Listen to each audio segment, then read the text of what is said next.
Tetap waspada sama siapapun walaupun sama teman sendiri gitu ya. Ya maksudnya sama siapapun gitu ya. Kayak apa namanya? Jangan percaya soalnya kita nggak ada yang tahu juga sebenarnya. Bisa jadi kayak negatif terus dia positif saya kan ada dia, atau bisa jadi kebalikannya gitu kan. Terus apa namanya? Jangan menganggap bahwa teman sendiri itu clear gitu kayak bersih dari apapun. Padahal itu sebenarnya enggak gitu. Nggak ada yang tahu soalnya, benar nggak ada.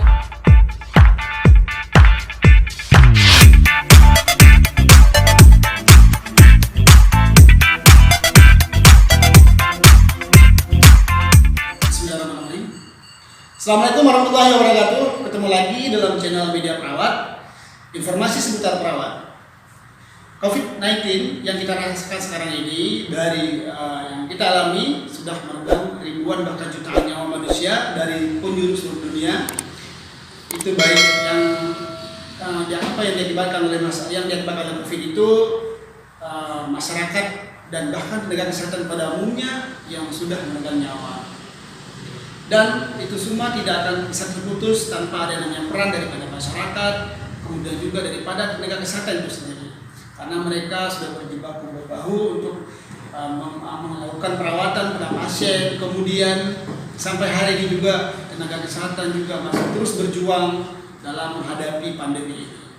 Nah, ada topik yang menarik pada kali ini kita bawa, yaitu tentang pengalaman seorang tenaga kesehatan, yaitu seorang perawat, teman sejawat kita yang beliau ini sudah pernah mengalami yang namanya terkonfirmasi COVID dan alhamdulillah sembuh. Ya, jadi pada kali ini kita akan mendengarkan mungkin dan kita akan diskusi sama beliau bagaimana pengalaman dan sejarah ataupun ceritanya ya.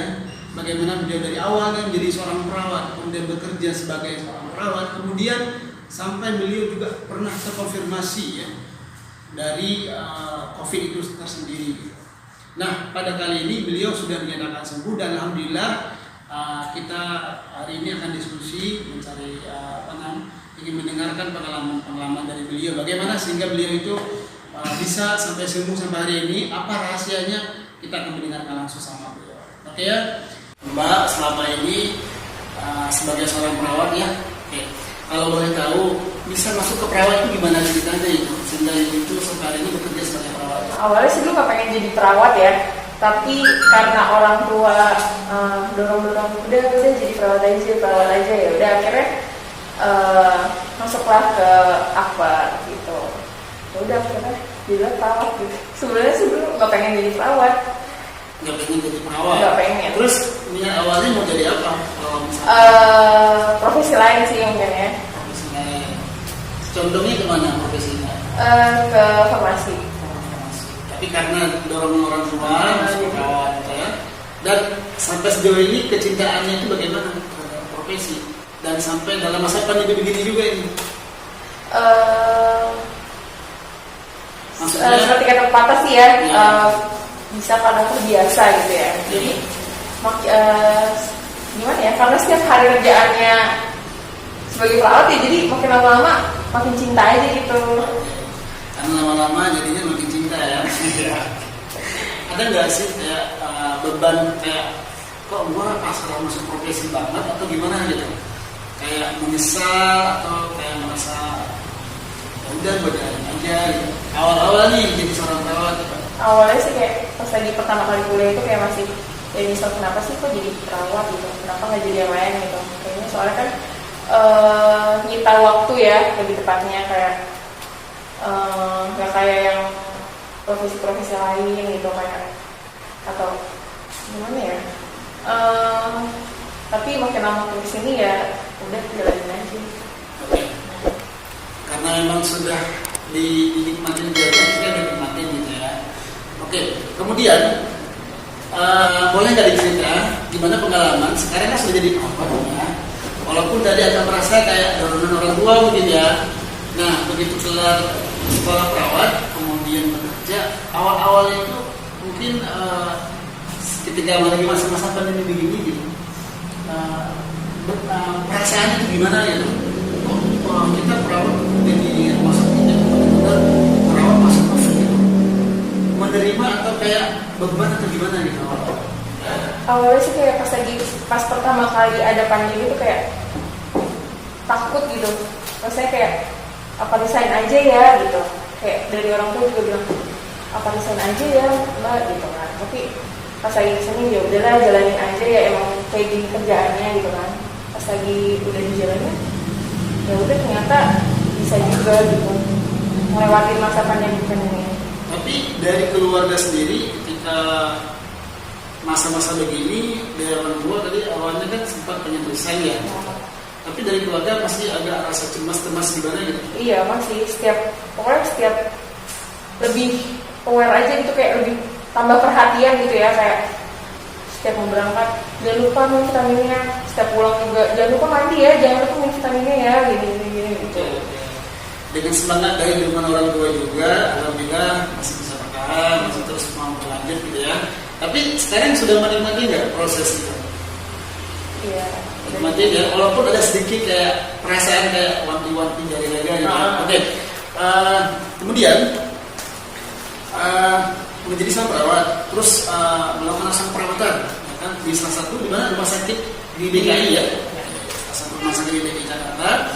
Dan ketika mendapatkan pasien yang dengan mungkin terkonfirmasi, pernah nggak selama ini merawat pasien yang konfirmasi positif gitu?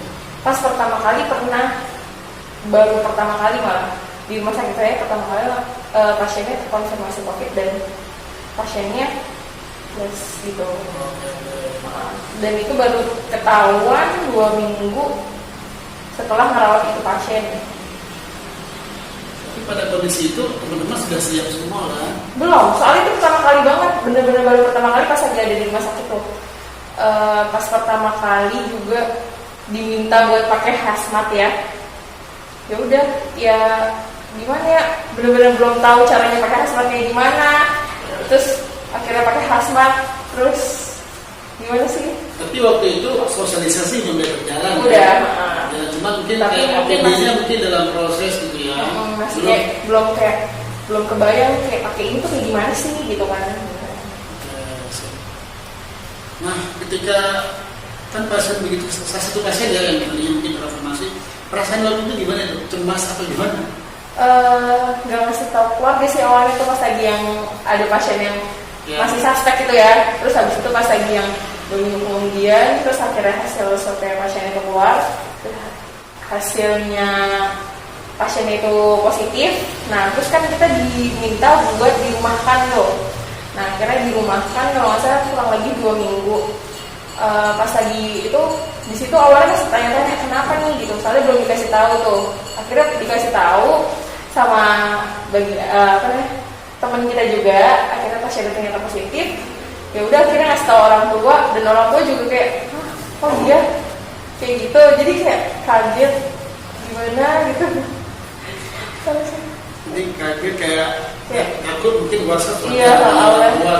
Sama terus kamu gimana waktu itu pakai APD lengkap nggak? Kayak nanya gitu lah. Oke, tapi waktu itu sudah masuk karantina ya? Udah masuk karantina. Mandiri di rumah ya? Kemudian nih kalau itu kan beberapa kasus ya, selama ini juga itu kan kasus pertama gitu. Nah mungkin buat teman-teman di luar mungkin yang belum pernah mungkin ngerasain merawat pasien COVID gitu kan, ada kasus sharing buat teman-teman juga, rasa apa sih yang dirasakan ketika merawat pasien COVID itu sendiri. Misalkan yang pasti kalau saya lihat memang kalau pakai baju hazmat itu udah pasti lelah ya, termasuk saya juga pernah gitu. Tapi secara psikologi gitu, ketika kita merawat pasien COVID itu hal apa sih yang kadang-kadang mungkin ya lelah letih apa yang membuat kita kadang-kadang agak capek banget gitu, apa nih dari sahabat kita ya? Waktu pertama kali ngerawat pasien COVID, awalnya tuh kayak takut, cemas, takut ikut kepapar positif. Pokoknya takutnya tuh benar-benar kayak kok gue sih yang harus bantu ngerawat gitu awalnya. Tapi pas lagi udah menjalaninya, ya pas lagi udah mulai pasien tuh kayak ya balik lagi kayak kita biasa ngerawat pasien biasa gitu, cuma bedanya kita pakai hazmat yang bikin kita tuh tambah capek. Ya Capeknya di mana? capeknya tuh gimana ya, pakai hazmat tuh kan capek ya, udah pakai N95, pakai masker bedah, pakai hazmat yang harus keringetan tapi keserap lagi sama diri sendiri. Nah terus itu yang bikin capek sih sebenarnya, tapi kalau buat ngerawat pasiennya sama aja kayak ngerawat pasien biasa. Cuman ada rasa takut aja gitu, kayak ini gue bakal tertular ya gitu. Tadi beberapa sudah dijelasin ya, lelah, letih mungkin pada saat asma, itu juga pasien COVID gitu. Nah, saya juga pernah dengar juga, dan ibu juga sahabat kita juga, Mbak ini juga pernah menjadi catatan. Mungkin pengalamannya ya, infonya kan pernah juga ya konfirmasi gitu. Dan pada saat ibu atau mbak dalam hal ini ketika tahu informasi itu, responnya apa kenalan? Ini aku cerita dari awal ya. Iya, boleh. Jadi kan waktu itu pernah ngerawat pasien yang ternyata terkonfirmasi COVID, karena pasien itu ternyata udah dirujuk ke rumah sakit rujukan COVID lah ya. Nah terus pas lagi udah tahu ternyata pasiennya positif, akhirnya saya sama temen-temen waktu itu tuh ikut di swab 2 kali. Swab yang pertama itu cuma beda sehari sama swab yang kedua ya, tapi hasilnya itu yang pertama itu hasilnya negatif. Nah akhirnya pas lagi yang swab kedua, setelah saya pulang dinas malam kedua dipanggil tuh ya kontak manajemen, akhirnya dikasih tahu lah tuh di situ kalau ternyata terkonfirmasi gitu. Mungkin emang bukan saya sendiri, dari rumah sakit saya di barengan tuh ya, kalau nggak salah tuh bertiga. Nah di situ ya kaget, masih kayak bengong, masa iya gitu, soalnya hasil pertama itu kan negatif, kok bisa yang kedua positif, dapat dari mana gitu kan. Harusnya kalau misalnya emang positif itu dari awal gitu kan. Nah terus habis itu masih bertanya-tanya lah gitu, sedih, terus itu juga kayak masih bingung, nangis, soalnya yang dipikirin bukan diri sendirinya tapi lingkungan sama keluarga di rumah gitu kan. Hasil pertama negatif. Hasil pertama negatif. Pas kedua konfirmasi dibilang positif. Positif. Terus awalnya kayak nggak menerima itu. Iya, dia aja lah, Jadi waktu itu keluar yang dipikirin orang sekitar. Orang sekitar sama pokoknya temen-temen yang pada saat itu dinas bareng, sama keluarga lebih penting karena kan setiap hari ketemu makan bareng gitu kan ya. Nah terus akhirnya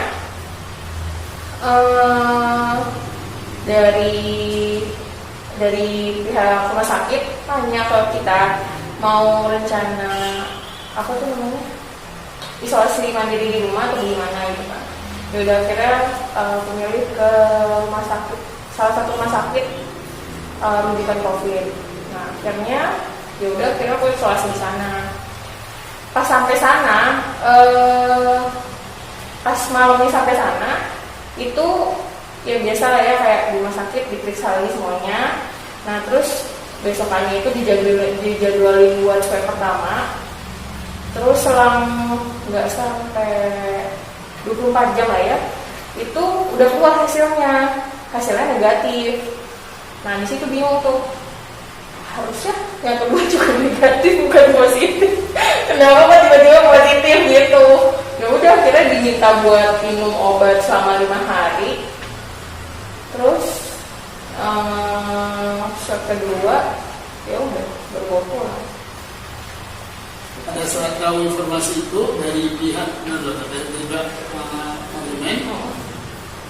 respon keluarga kaget, telepon pas lagi itu masih di rumah sakit, telepon orang rumah, terus dia kaget, kayak masih dia juga dari suaranya juga kayak denial lah ya, kayak masa iya gitu, beneran gitu, kayak masih nggak percaya, ya udah pulang gitu.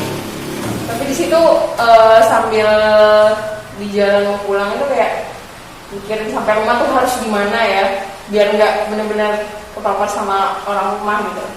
Udah akhirnya minta buat kalau pas lagi nanti pulang pada di kamar ya, nggak usah ketemu sama aku gitu. ya udah pada akhirnya, tapi sampai hari keberapa ya itu ya, orang tua juga masih denial pas lagi dirawat juga. Soalnya kan pas lagi akhirnya memutuskan buat datang ke rumah sakit yang rujukan COVID itu, keluarga pun diswabkan langsung sama pihak rumah sakit tempat kerja, diswab 2 kali juga. Kan bingung gue. Oke, pada saat kita COVID ke sana, prosedur mungkin dari pihak manajemen sendiri waktu itu begitu dikasih tahu pihak dari manajemen rumah sakit sendiri bagaimana melakukan atau instruksinya gimana pada saat itu, langsung disuruh ke sana atau gimana? Enggak sih, awalnya ditawarin mau isolasi mandiri di rumah atau mau rumah sakit rujukan gitu. Akhirnya aku milih sendiri buat rumah sakit rujukan karena mungkin lebih aman buat lingkungan, keluarga, ini lebih aman gitu aja sih.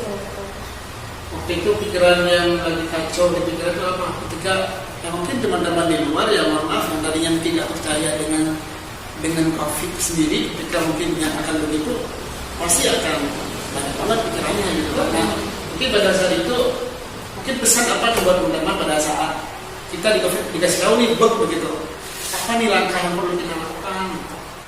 Kita ambil pesan dulu di sini apa? Mungkin gimana ya, langkah awalnya berusaha menerima sih ya, berusaha menerima kalau emang benar-benar terkonfirmasi, karena mungkin pas lagi daya tahan tubuh menurun pas lagi di swab bisa jadi. Mungkin gini ya, salah satu juga karena gue juga merasa beberapa teman-teman gue juga lain ada juga dikonfirmasi. Mungkin kayak si Mbak ini dalam artiannya dia merasa yang pertama itu kita sebenarnya mungkin kalau saya pribadi mungkin kayak saya juga tentang kita harus berpikir positif ya. Karena kalau kita berpikir negatif semua kita akan turun gitu. Dan itu akan lebih memperburuk lagi badan kita itu akan lebih cepat banget diserang oleh virus itu mungkin yang masalah ya. Tapi alhamdulillah pada saat itu ya di rumah sakit sudah memberikan pilihan, keluarga juga ya dibilang tadi nerima dan enggak nerima. Keputusan terbaik adalah menuju perawatan ke rumah sakit rujukan ya. Nah mungkin pertanyaan bisa bisa diceritakan sedikit mungkin ya dari Mbak. Pada saat dinyatakan bahwa sudah positif dan dirawat dan alhamdulillah dirawat dengan berkah. Nah pasti kan punya cerita unik ya. Atau memang kayak mungkin bisa dikatakan pesan-pesan juga buat teman-teman. Kita mungkin nanti dirawat lebih kepada ketika nanti dirawat apa nih yang perlu kita lakukan gitu. Selain mungkin tadi minum obat atau mungkin apakah perlu kayak misalnya ada olahraga enggak gitu. Kemudian kita apa nih perlu kita lakukan lagi gitu. Mungkin buat teman-teman teman-teman sahabat perawat lain yang mungkin ngelihat ini, emang rasanya tuh bosan banget sebenarnya kayak di penjara gitu ya, orang kita nggak bisa kemana-mana.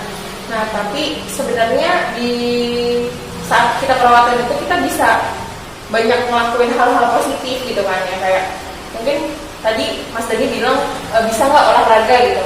Sebenarnya bisa banget.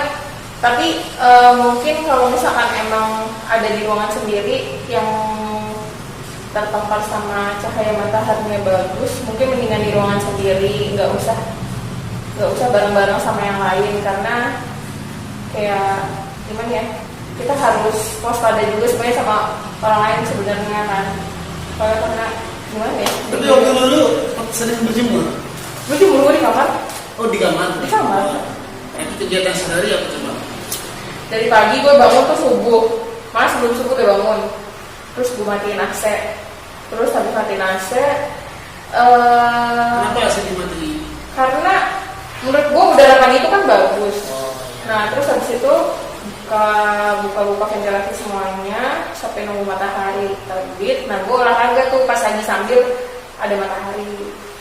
Udah kayak gitu, baru sore siang gue makan, udah sih dikeluarin sama aja kehidupan gue sehari-hari sekarang.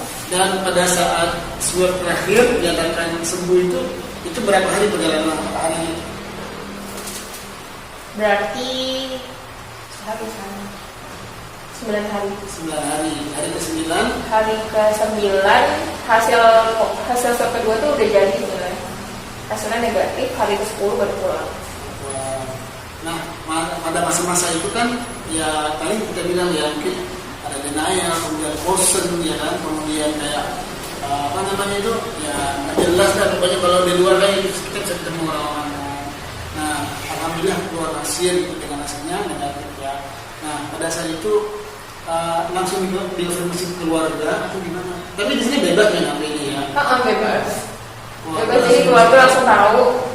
Pokoknya setiap hari juga keluarga nanya, hasil swab udah keluar belum? Hasil swab udah keluar belum? Padahal memang hasil swab kedua itu lama banget, keluar ke 5 hari kan. Makanya pas lagi udah tahu keluar, senangnya luar biasa. Dari pagi sampai sore tuh nanyain, boleh pulang jam berapa? Boleh pulang jam berapa gitu kan? Ya udah, akhirnya baru bisa pulang sore. Gitu. Tapi obat-obat yang diberikan sama mereka waktu pulang juga dikasih lagi terapi obat? Vitamin aja. Vitamin aja, terus sama obat yang tadinya aku dibilangin hipertensi itu. Tapi ternyata enggak. Dikasih juga. Dikasih itu. Alhamdulillah ya. Jadi ada masa-masa sulit yang mungkin yang dialami ya pada waktu itu. Nah mungkin setelah ini ingin menanyakan ya, sudah bekerja sebagai perawat, kemudian merawat pasien COVID, terus kena kepapar lagi itu terkonfirmasi. Sampai hari ini ada nyesel nggak masa perawat? Enggak sih, nggak nyesel tuh. Alasannya apa? Pasti sama kayak teman-teman perawat semua jawabannya, seneng bantu orang lain. Intinya insya Allah sampai hari ini menjadi perawat belum ada kata menyesal. Kita terus berjuang mengabdi bantu pasien-pasien. Oke, kemudian terakhir ketika sudah sembuh dan alhamdulillah sampai hari ini sudah mulai aktivitas lagi. Mungkin ini yang paling penting nih, tips buat teman-teman nih, ya kan? Mulai dari bekerja, kalian tuh kalau bekerja tuh begini, gua udah ngerasain apa gitu misalkan ya. Kemudian ketika di sana aku juga udah ngerasain, kalian kalau bisa danang misalkan gitu kan. Nah, mungkin pesan tips apa gitu buat teman-teman? Soalnya mungkin orang teman-teman di luar mungkin saya secara pribadi saya juga kadang-kadang tuh kayak merasa apa sih pakai APD gitu itu mah kagak ada gitu kan. Tapi ketika dibilang terkonfirmasi kan kayak kaget gitu kan. Nah, yang tadinya mungkin teman-teman kita yang mohon maaf mungkin ada juga yang ngeyel gitu kan. Antara juga pakai masker yang dipakai gitu. Nah, mungkin ya sejauh kita hari ini yang memang sudah menceritakan pengalamannya mungkin bisa dong sharing buat kita kira-kira apa? Mungkin biasain ini ya, dari mulai berangkat dari rumah ya, kayak jangan pakai baju seragam dari rumah lah gitu, sama aja bawa penyakit buat pasien, tapi bawa penyakit buat kita juga gitu kan. Jadi kayak pakai baju biasa aja dari rumah, baru sana nanti ganti seragam. Terus apa namanya, biasain ini juga PHBS-nya ya. PHBS-nya, terus tetap waspada sama siapapun walaupun sama teman sendiri gitu ya. Ya maksudnya sama siapapun gitu ya. Kayak apa namanya, jangan percaya soalnya kita nggak ada yang tahu juga sebenarnya. Bisa jadi saya negatif terus dia positif, saya kan ada dia, atau bisa jadi kebalikannya gitu kan. Terus apa namanya, jangan menganggap bahwa teman sendiri itu clear gitu, kayak bersih dari apapun, padahal tuh sebenarnya enggak gitu, nggak ada yang tahu soalnya, memang nggak ada yang tahu. Terus kalau emang di rumah sakit kalian mungkin ada pasien yang benar-benar suspek gitu, tetap pakai APD-nya lengkap, kayak seenggaknya pakaian 95-nya, terus bisa didobelin kok pakai masker bedah. Terus pakai, kalau emang pasien yang benar-benar harus kita ke pasien pakai hazmat, ya benar pakai hazmat, nggak usah barbar kayak ya udah sih nggak usah pakai hazmat. Orang pasien juga non reaktif dan ternyata hasil swabnya positif gitu kan, kita nggak ada yang tahu juga kan. Terus udah sih gitu aja. Mungkin kalau kita tuh tanpa gejala nggak usah takut sih, pasti sembuh. Kalau kita nggak punya gejala ya. Entah kalau kita nggak punya gejala. Kalau punya gejala, Coba digali dari psikologis masing-masing. Itu tuh beneran beneran punya gejala atau cuma kayak lagi sakit tenggorokan nih gitu. Padahal masih sih benernya enggak gitu. Atau aduh sakit banget kepalanya, beneran sakit kepala nggak sih gitu. Gitu lah. oke ya. Terima kasih banyak sharing hari ini. Terima kasih juga buat teman semuanya sudah nonton video ini sampai akhir. Jadi teman-teman semua yang yang mungkin teman-teman kita yang dinas atau yang nggak belum dinas ya. Ini salah satu teman kita sejawat hari ini sudah menceritakan pengalamannya. Jadi memang kadang-kadang kita berpikir masih juga di luar sana masih membahas konspirasi nggak sih ini sebenarnya gitu kan. Ya, kita kalau nggak pun dibilang konspirasi mau enggak, ya itu kita dinas kan sehari-hari. Nah kalau dinas kan kita harus jaga kesehatan kita. Jadi jangan sampai tadi mungkin dia yang diceritakan sama teman kita, sejawat kita, sobat kita bahwa ketika kejadian seperti ini akan mendapatkan konfirmasi yang cemas itu bukan kita doang, kita pikir keluarga, pikir teman, sahabat, jadi semua itu udah menjauh gitu. Jadi kita hidup sendiri, artinya kita mandiri saja. Terima kasih hari ini atas ininya sharingnya buat teman-teman semua. Tetap terus stay di channel kita. Insya Allah ke depan kita akan berbagi lagi sharing informasi terkait dengan masalah perawatan dan pastinya akan informasi terupdate.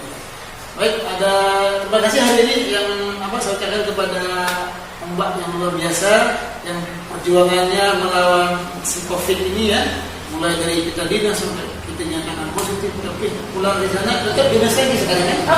Berarti ya. Jadi mungkin pengalaman kemarin kita jadikan sebagai pembelajaran ya. Terima kasih untuk terakhir kali buat sahabat kita hari ini yang sudah sharing ilmunya dan juga semoga bermanfaat juga buat kita semua ya. Cukup sekian dari kami. Saya kiri dengan Assalamualaikum warahmatullahi wabarakatuh. Salam perawat Indonesia.